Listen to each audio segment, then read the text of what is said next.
안녕하세요, 머니 스나이퍼입니다. 이번 영상은 이번 트럼프의 펀치는 더 강력하다, 중국을 향한 원투펀치라는 제목으로 준비해봤습니다. 트럼프는 무역전쟁의 선전포고로 올해 2018년 4월 16일 중국 통신장비 업체 ZTE를 대상으로 수출입 금지를 발표하였습니다.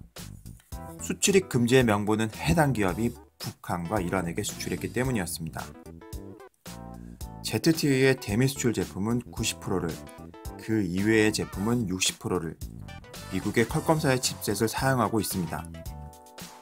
따라서 미국의 수출입 금지 조치는 기업에게는 사형 선고나 마찬가지였습니다.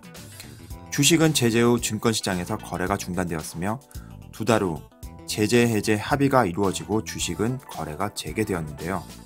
주가는 31.3위안에서 13.3위안으로 약 60%가 하락하였습니다. 하나로는 3조 원 정도가 증발해 버린 것입니다. 그리고 10월 25일 ZTE는 분기 실적을 발표했는데요. 전년 대비 영업이익이 65%나 줄어들었습니다. 겨우 2달간 제재를 가한 것 대비 대단히 극적인 효과였는데요. 이는 중국 정부의 최대 정책 중 하나인 중국 제조 2025, 메이드 인 차이나 2025가 미국의 도움 없이는 불가능하다는 것을 단적으로 보여준 본보기가 되었습니다. 이런 충격이 가시기도 전에 미국은 한 단계 더 높은 제재 조치를 발표했습니다. 10월 31일 중국의 대표 반도체 기업인 푸젠지나 반도체에게 미국 기업의 부품 수출을 전면 금지하겠다고 발표한 것입니다. 이번 조치는 중국의 반도체 굴기에 치명적이라는 평가입니다. 중국은 반도체 자체 생산을 위해 약 6조 4천억 원의 생산 설비를 투자하였으며 당장 내년부터 D램 양산을 생산하는 것이 목표입니다. 푸젠지나의 부국장인 슈체는 공장 건설은 완료되면 국내 핸드폰 업체들에게 직접 회로를 공급함으로써 국내 생산, 국내 공급이 실현될 것입니다. 라고 올해 7월 야심차게 발표한 바 있습니다.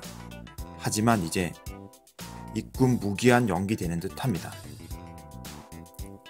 시진핑은 반도체는 사람의 인체에 비유하면 심장과도 같기 때문에 다른 사람을 아무리 키워도 무의미하다 라고 말할 정도로 반도체 산업의 중요성을 피력한 바 있습니다.